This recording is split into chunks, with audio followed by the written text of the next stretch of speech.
ನಮಸ್ಕಾರ ಪ್ರೀತಿಯ ವೀಕ್ಷಕರಿಗೆಲ್ಲ ಮನೆಗೃಹಿಣಿ ಚಾನಲ್ಗೆ ಆತ್ಮೀಯವಾದ ಸ್ವಾಗತ. ಈ ಚುಮು ಚಳಿಗೆ ಸಂಜೆ ಟೀ ಕಾಫಿ ಜೊತೆಗೆ ಅಥವಾ ಮನೆಗೆ ಯಾರಾದರೂ ನೆಂಟರು ಬಂದಾಗ ಗೋಧಿ ಹಿಟ್ಟನ್ನು ಬಳಸಿಕೊಂಡು ಸೂಪರ್ ಟೇಸ್ಟಿಯಾಗಿರುವಂಥ ಒಂದು ಸ್ನ್ಯಾಕ್ಸ್ ರೆಸಿಪಿಯನ್ನು ಮಾಡಿ ತೋರಿಸ್ತಾ ಇದ್ದೀನಿ. ಯಾವುದೇ ಒಂದು ಸ್ಟ್ರೀಟ್ ಚಾಟ್ ರೆಸಿಪಿಗಿಂತನೂ ಕೂಡ ಇದು ಕಡಿಮೆ ಇಲ್ಲ. ಬನ್ನಿ ಇವತ್ತಿನ ರೆಸಿಪಿ ಹೇಗೆ ಮಾಡೋದು ಅಂತ ವಿಡಿಯೋನ ಸ್ಕಿಪ್ ಮಾಡದೆ ಪೂರ್ತಿಯಾಗಿ ನೋಡಿ ಅಂತ ರಿಕ್ವೆಸ್ಟ್ ಮಾಡ್ತಾ, ಮೊದಲಿಗೆ ನಾನಿಲ್ಲಿ ಒಂದು ಕುಕ್ಕರ್ಗೆ 1 ಬಟ್ಲಾಗುವಷ್ಟು ಹಸಿ ಬಟಾಣಿ ಕಾಳನ್ನು ತಗೊಂಡಿದ್ದೀನಿ. ಒಂದೆರಡು ಸತಿ ನೀರಿನಲ್ಲಿ ವಾಶ್ ಮಾಡಿ ಒಂದು ಸ್ವಲ್ಪ ನೀರನ್ನು ಹಾಕಿ ಮೀಡಿಯಂ ಫ್ಲೇಮ್ನಲ್ಲಿ 1-2 ವಿಜಲ್ ಬರೋ ತನಕ ಬೇಯಿಸ್ಕೊಳ್ತಾ ಇದ್ದೀನಿ. ತೀರಾ ಏನು ಸಾಫ್ಟ್ ಆಗಬೇಕು ಅಂತೇನಿಲ್ಲ. ಹಸಿ ಬಟಾಣಿ ಆಗಿರೋದ್ರಿಂದ ಇದು ಬೇಗನೆ ಬೇಯುತ್ತೆ. ಗ್ಯಾಸ್ ಸ್ಟವ್ನ ಆನ್ ಮಾಡಿ ಇದು ಬೇಯ್ತಾ ಇರಲಿ. ಅಷ್ಟರಲ್ಲಿ ಈ ಕಡೆ ನಾನು ಒಂದು ಪಾತ್ರೆಗೆ 1-2 ಕಪ್ ಆಗುವಷ್ಟು ಗೋಧಿ ಹಿಟ್ಟನ್ನು ತಗೊಂಡಿದ್ದೀನಿ. ನಾನಿಲ್ಲಿ ಜರಡಿ ಹಿಡಿದ್ಬಿಟ್ಟು ಗೋಧಿ ಹಿಟ್ಟನ್ನು ತಗೊಂಡಿದ್ದೀನಿ. ಬೇಕು ಅಂದರೆ ಇದನ್ನು ನೀವು ಮೈದಾ ಹಿಟ್ಟಲ್ಲೂ ಕೂಡ ಮಾಡ್ಕೊಳ್ಬೋದು ಅಥವಾ ರವೆನಲ್ಲೂ ಕೂಡ ಮಾಡ್ಕೊಳ್ಬೋದು. ರವೆನಲ್ಲಿ ಹೇಗೆ ಮಾಡ್ಕೊಳ್ಬೇಕು ಅಂತ ಏನಾದರೂ ಅನಿಸಿದ್ರೆ ನನಗೆ ಕಮೆಂಟ್ ಮಾಡಿ, ಅದನ್ನು ಕೂಡ ನಾನು ತಿಳಿಸ್ತೀನಿ. ಹಾಗೆಯೇ ಇದಕ್ಕೆ 1/4 ಬಟ್ಲಾಗುವಷ್ಟು ಸಣ್ಣ ರವೆನ ಸೇರಿಸಿ ಮತ್ತು 1 ಚಮಚ ಆಗುವಷ್ಟು ಚಿಲ್ಲಿ ಫ್ಲೇಕ್ಸ್ ಅಥವಾ ಒಣಮೆಣಸಿನ್ಕಾಯಿನ ಒಂದು ಸ್ವಲ್ಪ ಅರ್ಧಂಬರ್ಧ ಜಜ್ಜಿ ಸೇರಿಸ್ಕೊಳ್ಬೋದು.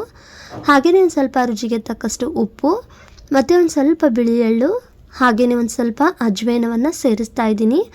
ಅಜ್ವೇನವನ್ನು ಓಂ ಕಾಳು ಅಂತಲೂ ಕೂಡ ಕರೀತಾರೆ. ಹಾಗೆಯೇ ಒಂದು ಸ್ವಲ್ಪ ಸಣ್ಣದಾಗಿ ಕಟ್ ಮಾಡಿಟ್ಟಂಥ ಕೊತ್ತಂಬರಿ ಸೊಪ್ಪನ್ನು ಸೇರಿಸಿ 1/4 ಚಮಚ ಆಗುವಷ್ಟು ಅಡುಗೆ ಎಣ್ಣೆನ ಸೇರಿಸಿದ್ದೀನಿ. ಇವಾಗ ಇದೆಲ್ಲವನ್ನು ಕೂಡ ಚೆನ್ನಾಗಿ ಮಿಕ್ಸ್ ಮಾಡ್ಕೊಳ್ತಾ ಇದ್ದೀನಿ. ಎಣ್ಣೆ ಅನ್ನೋದು ಪೂರ್ತಿಯಾಗಿ ಹಿಟ್ಟಿನಲ್ಲಿ ಚೆನ್ನಾಗಿ ಮಿಕ್ಸ್ ಆಗಬೇಕು. ಇಲ್ಲಿ ಸ್ವಲ್ಪ ರವೆ ಬಳಸಿರೋದ್ರಿಂದ ಮಾಡುವಂಥ ಸ್ನ್ಯಾಕ್ಸು ತುಂಬಾ ಗರಿಗರಿಯಾಗಿ ಚೆನ್ನಾಗಿ ಬರುತ್ತೆ. ಬರೀ ರವೆನಲ್ಲೂ ಕೂಡ ಈ ಸ್ನ್ಯಾಕ್ಸನ್ನು ನಾವು ಮಾಡ್ಕೊಳ್ಬೋದು. ಎಣ್ಣೆ ಅನ್ನೋದು ಚೆನ್ನಾಗಿ ಮಿಕ್ಸ್ ಮಾಡ್ಕೊಂಡಾಗಿದೆ. ನೋಡ್ತಾ ಇದ್ದೀರಲ್ಲ, ಈ ಥರ ಮುಟ್ಟಿಗೆ ಕಟ್ತಾ ಇದ್ರೆ ಅದು ಮುಟ್ಟಿಗೆ ರೀತಿಯಲ್ಲಿ ಬರ್ತಾ ಇದೆ.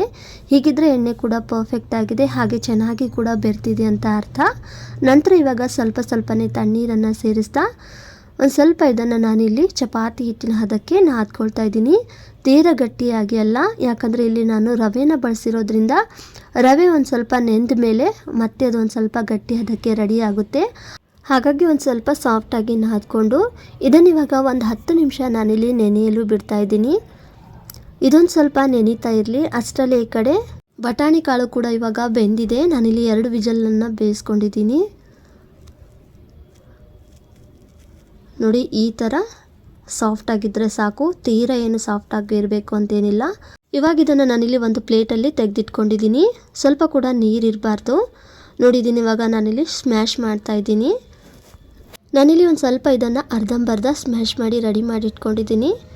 ಇದನ್ನ ಇವಾಗ ಸೈಡಿಗೆ ಎತ್ತಿಟ್ಟು ನಂತರ ಈ ಕಡೆ ಸ್ಟವ್ನ ಆನ್ ಮಾಡಿ ಒಂದು ಕಡಾಯಿಗೆ 1 ಟೇಬಲ್ ಸ್ಪೂನ್ ಅಷ್ಟು ಅಡುಗೆ ಎಣ್ಣೆ ಸೇರಿಸಿ, ಹಾಗೆಯೇ ಒಂದು ಸ್ವಲ್ಪ ಜೀರಿಗೆ, 4 ಹೆಸರು ಬೆಳ್ಳುಳ್ಳಿನ ಸ್ವಲ್ಪ ಜಜ್ಜಿ ಸೇರಿಸಿದ್ದೀನಿ. ಹಾಗೆಯೇ 1 ಮೀಡಿಯಮ್ ಸೈಜ್ ಇರುವಂತಹ ಈರುಳ್ಳಿನ ಸ್ವಲ್ಪ ಸಣ್ಣದಾಗಿ ಕಟ್ ಮಾಡಿ ಸೇರಿಸಿದ್ದೀನಿ. ಈರುಳ್ಳಿ ಒಂದು ಸ್ವಲ್ಪ ಲೈಟಾಗಿ ಹಸಿ ವಾಸನೆ ಹೋಗಿದೆ ಅನ್ನೋಷ್ಟು ಫ್ರೈ ಮಾಡಿಕೊಂಡು ನಂತರ ಒಂದು ಸ್ವಲ್ಪ ನಾನಿಲ್ಲಿ ಅರ್ಧಂಬರ್ಧ ಜಜ್ಜಿರುವಂತಹ ಧನಿಯಾ ಕಾಳನ್ನು ಸೇರಿಸಿದ್ದೀನಿ. ಈ ಧನಿಯಾ ಕಾಳು ಹಾಕೋದ್ರಿಂದ ತುಂಬಾ ಚೆನ್ನಾಗಿರುತ್ತೆ ಟೇಸ್ಟ್ ಮಾತ್ರ. ಒಂದು ಸ್ವಲ್ಪ ಫ್ರೈ ಮಾಡಿಕೊಂಡು ನಂತರ ಇವಾಗ ಮುಂಚೆನೇ ಸ್ಮ್ಯಾಶ್ ಮಾಡಿಟ್ಟಂಥ ಬಟಾಣಿ ಕಾಳನ್ನು ಸೇರಿಸಿ ಈ ಒಗ್ಗರಣೆಯಲ್ಲಿ ಒಂದು ಸ್ವಲ್ಪ ಇದನ್ನು ಮಿಕ್ಸ್ ಮಾಡಿಕೊಂಡು ನಂತರ ಇವಾಗ ಮಸಾಲೆಗೆ ನಾನಿಲ್ಲಿ ಒಂದು ಸ್ವಲ್ಪ ಅರಿಶಿನ, ಖಾರಕ್ಕೆ ಅಚ್ಚ ಖಾರದ ಪುಡಿನ ಸೇರಿಸ್ತಾ ಇದ್ದೀನಿ. ಒಂದು ಸ್ವಲ್ಪ ಬೇಕು ಅಂದರೆ ನೀವು ಇಲ್ಲಿ ಹಸಿಮೆಣಸಿನಕಾಯಿನ ಕೂಡ ಸಣ್ಣದಾಗಿ ಕಟ್ ಮಾಡಿ ಸೇರಿಸ್ಕೊಳ್ಬಹುದು. 1-2 ಚಮಚ ಆಗುವಷ್ಟು ಕಡಲೆ ಹಿಟ್ಟನ್ನು ಸೇರಿಸ್ತಾ ಇದ್ದೀನಿ.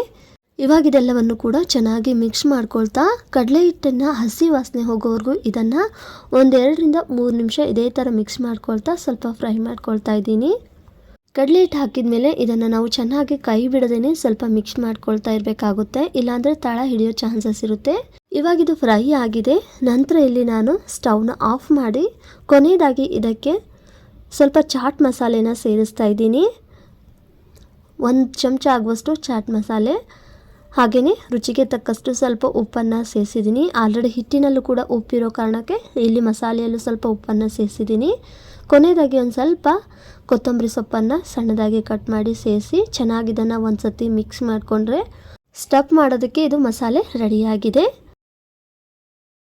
ಇದನ್ನು ಕೂಡ ಸ್ವಲ್ಪ ಸೈಡಿಗೆ ಎತ್ತಿಡ್ತಾ ಇದ್ದೀನಿ. ಸ್ವಲ್ಪ ಇದು ಲೈಟಾಗಿ ತಣ್ಣಗಾಗಬೇಕು.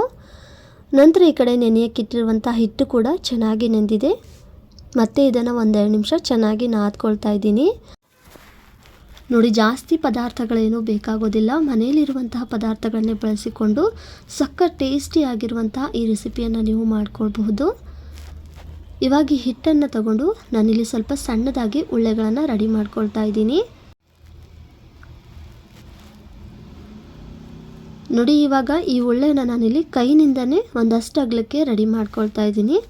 ಬೇಕು ಅಂದರೆ ನೀವು ಲಟ್ಟಣಿಗೆ ಸಹಾಯದಿಂದನೂ ಕೂಡ ಒಂದಷ್ಟು ಅಗಲಕ್ಕೆ ರೆಡಿ ಮಾಡ್ಕೊಳ್ಬೋದು. ಇಲ್ಲ ಸಿಂಪಲ್ಲಾಗಿ ಇದೇ ಥರ ನಾವು ಕೈನಲ್ಲೇ ಒಂದಷ್ಟು ಅಗಲಕ್ಕೆ ಮಾಡ್ಕೊಳ್ಬೇಕಾಗುತ್ತೆ. ಒಂದು ಸ್ವಲ್ಪ ಇದನ್ನು ಬಟ್ಲ ರೀತಿಯಲ್ಲಿ ನಾವು ರೆಡಿ ಮಾಡಿಕೊಂಡು ನಂತರ ಇದ್ರ ಮಧ್ಯದಲ್ಲಿ 1 ಸ್ಪೂನ್ ಆಗುವಷ್ಟು ಸ್ಟಫಿಂಗನ್ನು ಫಿಲ್ ಮಾಡ್ತಾಯಿದ್ದೀನಿ. ಹೂರಣನ ನಾವು ಯಾವ ಥರ ಫಿಲ್ ಮಾಡ್ತೀವೋ ಅದೇ ಥರ ನಾನಿಲ್ಲಿ ಫಿಲ್ಲಿಂಗನ್ನು ರೆಡಿ ಮಾಡ್ಕೊಳ್ತಾ ಇದ್ದೀನಿ. ನೋಡ್ತಾ ಇದ್ದೀರಲ್ಲ, ಈ ಥರ ಎಕ್ಸ್ಟ್ರಾ ಬಂದಿರುವಂಥ ಹಿಟ್ಟನ್ನು ನಾನು ಅಲ್ಲೇ ಸೈಡಿಗೆ ಅಂಟಿಸ್ತಾ ಇದ್ದೀನಿ.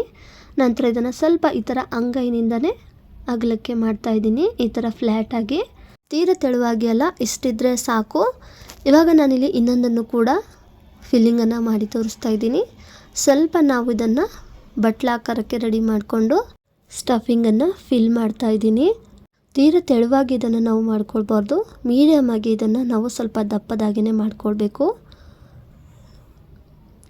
ನೋಡಿ, ಇದನ್ನು ಕೂಡ ನಾನು ಅದೇ ಥರ ರೆಡಿ ಮಾಡ್ಕೊಂಡಾಗಿದೆ. ಇನ್ನುಳಿದಂಥ ಹಿಟ್ಟಿನಿಂದ ಎಲ್ಲನೂ ಕೂಡ ಇದೇ ಥರ ನಾನಿಲ್ಲಿ ರೆಡಿ ಮಾಡಿ ಇಟ್ಕೊಳ್ತಾ ಇದ್ದೀನಿ. ನೋಡಿ, ನಾನಿಲ್ಲಿ ಇವಾಗ ಒಂದು 4 ರೆಡಿ ಮಾಡಿ ಇಟ್ಕೊಂಡಿದ್ದೀನಿ. ಈ ಕಡೆ ಎಣ್ಣೆ ಕೂಡ ಕಾಯಕ್ಕಿಟ್ಟಿದ್ದೆ. ತೀರ ಇಲ್ಲಿ ನಾವು ಬಿಸಿ ಎಣ್ಣೆಯಲ್ಲಿ ಇದನ್ನು ಫ್ರೈ ಮಾಡ್ಕೊಳ್ಳೋಕೆ ಹೋಗಬಾರ್ದು. ಸ್ವಲ್ಪ ಇದು ಲೈಟಾಗಿ ಬಿಸಿ ಇದೆ ಅನ್ನೋಷ್ಟಿದ್ರೆ ಸಾಕು. ನೋಡ್ತಾ ಇದ್ದೀರಲ್ಲ, ಎಣ್ಣೆಗೆ ಹಾಕಿದಾಗ ಅದು ಸ್ವಲ್ಪ ಲೈಟಾಗಿ ಗುಳ್ಳೆ ಬರ್ತಾ ಇದೆ. ತಕ್ಷಣಕ್ಕೆ ಇದನ್ನು ನಾವು ತಿರ್ವಾಕೊಳ್ಳೋಕೆ ಹೋಗಬಾರ್ದು. ಸ್ವಲ್ಪ ಅದು ಫ್ರೈ ಆಗ್ತಾ ಮೇಲ್ಗಡೆ ಬರ್ತಾ ಇದೆ ಅಂದಾಗ ನಂತರ ಇದನ್ನು ತಿರ್ವಾಕೊಳ್ಬೋದು. ನೋಡಿ, ನಾನಿಲ್ಲಿ ಇವಾಗ ತಿರ್ವಾಕೊಳ್ತಾ ಇದ್ದೀನಿ. ಸ್ವಲ್ಪ ಇದು ಫ್ರೈ ಆಗಿದೆ.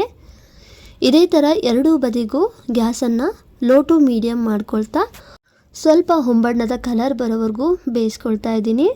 ಇದೇ ಥರನೇ ನೀವು ಫ್ರೈ ಮಾಡ್ಕೊಳ್ಳಿ, ತುಂಬಾ ಗರ್ಗರಿಯಾಗಿ ಬರುತ್ತೆ. ಇದನ್ನು ಕಚೋರಿ ಅಂತ ಕರೀತಾರೆ, ಬಟಾಣಿ ಕಚೋರಿ. ನಿಮ್ಮ ಹತ್ರ ಬಟಾಣಿ ಇಲ್ಲಾಂದರೆ ಆಲೂಗೆಡ್ಡೆ, ಈರುಳ್ಳಿನಲ್ಲೂ ಕೂಡ ಇದನ್ನು ನೀವು ಟ್ರೈ ಮಾಡ್ಬೋದು. ರೋಡ್ ಸೈಡ್ಗಳಲ್ಲಿ ನೋಡಿರ್ತೀರಲ್ವ, ಕಚೋರಿ ಮೈದಾ ಹಿಟ್ಟಿನಲ್ಲಿ ಮಾಡಿರ್ತಾರೆ. ಬಟ್ ನಾನಿಲ್ಲಿ ಗೋಧಿ ಹಿಟ್ಟನ್ನು ಬಳಸಿಕೊಂಡು ಸಖತ್ ರುಚಿಕರವಾದಂತಹ ಸಂಜೆ ಟೀ ಕಾಫಿ ಜೊತೆಗೆ, ಅದರಲ್ಲಂತೂ ಇವಾಗಿನ ಚಳಿಗಂತೂ ಹೇಳಿ ಮಾಡಿಸಿದಂಥ ಒಂದು ಸ್ನ್ಯಾಕ್ಸ್ ರೆಸಿಪಿ. ಮಕ್ಕಳು ಕೂಡ ಇಷ್ಟಪಟ್ಟು ತಿಂತಾರೆ. ಕಚೋರಿ ಅಂದರೆ ಮೈದಾ ಹಿಟ್ಟಿನಲ್ಲೇ ಅಷ್ಟೇ ಅಲ್ಲ, ಗೋಧಿ ಹಿಟ್ಟಿನಲ್ಲೂ ಕೂಡ ಮಾಡ್ಕೊಳ್ಬಹುದು. ತುಂಬಾ ಚೆನ್ನಾಗಿರುತ್ತೆ. ಇಲ್ಲಿ ಹಸಿ ಬಟಾಣಿ ಕಾಳನ್ನು ಬಳಸಿರೋದ್ರಿಂದ ಸ್ವಲ್ಪ ಟೇಸ್ಟ್ ಅನ್ನೋದು ಸಖತ್ತಾಗಿರುತ್ತೆ. ಇವಾಗಂತೂ ಹಸಿ ಬಟಾಣಿ ಕಾಳಿನ ಸೀಸನ್ ಆಗಿರೋದ್ರಿಂದ ಖಂಡಿತ ಈ ರೆಸಿಪಿಯನ್ನು ಟ್ರೈ ಮಾಡಿ ನೋಡಿ. ನೋಡಿ, ನಾನಿಲ್ಲಿ ಒಂದು ಪ್ಲೇಟ್ನಲ್ಲಿ ಸರ್ವ್ ಮಾಡಿದ್ದೀನಿ. ನೋಡಿದ್ರೇ ಬಾಯಲ್ಲಿ ನೀರು ಬರಿಸುವಷ್ಟು ಸಖತ್ತಾಗಿರುವಂತಹ ಇವತ್ತಿನ ಈ ಒಂದು ಸ್ನ್ಯಾಕ್ಸ್ ರೆಸಿಪಿ. ನೋಡ್ತಾ ಇದ್ದೀರಲ್ಲ ಯಾವ ಥರ ಇದು ರೆಡಿಯಾಗಿದೆ ಅಂತ. ಮೇಲ್ಗಡೆ ಅನ್ನೋದು ತುಂಬಾ ಕ್ರಿಸ್ಪಿನೆಸ್ ಆಗಿ ಚೆನ್ನಾಗಿರುತ್ತೆ. ನೋಡಿ, ನಾನಿಲ್ಲಿ ತೋರಿಸ್ತಾ ಇದ್ದೀನಿ. ಕೈನಿಂದ ಸ್ವಲ್ಪ ಪ್ರೆಸ್ ಮಾಡಿದ್ರೂ ಸಾಕು, ಫಳ್ಳಾಗಿ ಎಷ್ಟು ಚೆನ್ನಾಗಿ ರೆಡಿಯಾಗಿದೆ ಅಂತ, ಎಷ್ಟು ಗರ್ಗರಿಯಾಗಿ ರೆಡಿಯಾಗಿದೆ ಅಂತ. ಸ್ವಲ್ಪ ರವೆನ ಬಳಸಿದ್ರಿಂದ ಈ ಥರ ಗರ್ಗರಿಯಾಗಿರುವಂತಹ ಸ್ನ್ಯಾಕ್ಸನ್ನು ಗೋಧಿ ಹಿಟ್ಟಿನಿಂದ ನೀವು ರೆಡಿ ಮಾಡ್ಕೊಳ್ಬಹುದು. ಪ್ರತಿಯೊಂದೂ ಕೂಡ ಅಷ್ಟೇ ತುಂಬಾ ಚೆನ್ನಾಗಿರುತ್ತೆ. ಈ ಕ್ರಿಸ್ಪಿನೆಸ್ಸಿನ ಸೌಂಡ್ ನಿಮಗೆ ಕೇಳಿಸೋಣ ಅಂದರೆ ನಮ್ಮ ಬೀದಿಲಿರುವಂತಹ ನಾಯಿಗಳ ಸೌಂಡೇ ಕೇಳಿಸ್ತಾ ಇದೆ. ಹಾಗಾಗಿ ಆ ಸೌಂಡನ್ನು ಮ್ಯೂಟ್ ಮಾಡಿದ್ದೀನಿ. ನೋಡಿ, ಈ ಥರ ಸ್ವಲ್ಪ ನೀವು ಮೇಲ್ಗಡೆ ಕೆಚಪ್ಪು, ಹಾಗೆ ಒಂದು ಸ್ವಲ್ಪ ಹಸಿ ಈರುಳ್ಳಿ, ಸೈಡ್ಗೆ ಒಂದು ಸ್ವಲ್ಪ ಖಾರ ತಿನ್ನೋರಾದರೆ ಹಸಿಮೆಣ್ಸಿನ್ಕಾಯಿನ ಸ್ವಲ್ಪ ಎಣ್ಣೆಯಲ್ಲಿ ಫ್ರೈ ಮಾಡಿಕೊಂಡು ನೆಂಚ್ಕೊಳ್ಳಿ. ಮೇಲ್ಗಡೆ ಒಂದು ಸ್ವಲ್ಪ ಮೊಸರು, ಹಾಗೆಯೇ ಒಂದು ಸ್ವಲ್ಪ ಗ್ರೀನ್ ಚಟ್ನಿ ಮತ್ತು ಒಂದು ಸ್ವಲ್ಪ ಸಣ್ಣ ಸೇವನ್ನ ಉದುರಿಸಿ ತಿಂತಾಯಿರಿ. ಸಖತ್ತಾಗಿರುತ್ತೆ ಟೇಸ್ಟ್ ಮಾತ್ರ. ಯಾವುದೇ ಒಂದು ಚಾಟ್ ರೆಸಿಪಿಗಿಂತನೂ ಇದು ಕಡಿಮೆ ಇಲ್ಲ. ಸ್ವಲ್ಪ ಉದ್ದಿನ ಹಪ್ಪಳನ ನಾನಿಲ್ಲಿ ಪುಡಿ ಮಾಡಿ ಸೇರಿಸಿದ್ದೀನಿ. ಇದು ಕೂಡ ಟೇಸ್ಟ್ ಚೆನ್ನಾಗಿರುತ್ತೆ. ಮೈದಾ ಹಿಟ್ಟನ್ನು ಬಳಸದೆ ಗೋಧಿ ಹಿಟ್ಟು ಹಾಗೆಯೇ ಬಟಾಣಿ ಕಾಳಿನಲ್ಲಿ ಮಾಡಿರುವಂಥ ಕಚೋರಿ ರೆಸಿಪಿ ಯಾವುದೇ ಒಂದು ಸ್ಟ್ರೀಟ್ ಫುಡ್ಡಿಗಿಂತಲೂ ಇದು ಕಡಿಮೆ ಇಲ್ಲ. ಇವತ್ತಿನ ರೆಸಿಪಿ ವಿಡಿಯೋ ನಿಮಗೆ ಇಷ್ಟ ಆಗಿದ್ದರೆ ಈ ರೆಸಿಪಿ ವಿಡಿಯೋಗೆ ಲೈಕ್ ಮಾಡಿ, ಶೇರ್ ಮಾಡಿ, ಕಮೆಂಟ್ ಮಾಡಿ. ಹಾಗೆಯೇ ನಿಮ್ಮ ಮನೆ ಗೃಹಿಣಿ ಚಾನಲ್ನು ಕೂಡ ಸಬ್ಸ್ಕ್ರೈಬ್ ಮಾಡಿಕೊಂಡು ಸಪೋರ್ಟ್ ಮಾಡಿ ಅಂತ ಹೇಳ್ತಾ ಇವತ್ತಿನ ರೆಸಿಪಿ ವಿಡಿಯೋ ನೋಡಿದಂಥ ಎಲ್ಲರಿಗೂ ಧನ್ಯವಾದಗಳು. ಮತ್ತೊಂದು ರೆಸಿಪಿಯೊಂದಿಗೆ ಮತ್ತೆ ಸಿಗೋಣ. ನಮಸ್ಕಾರ.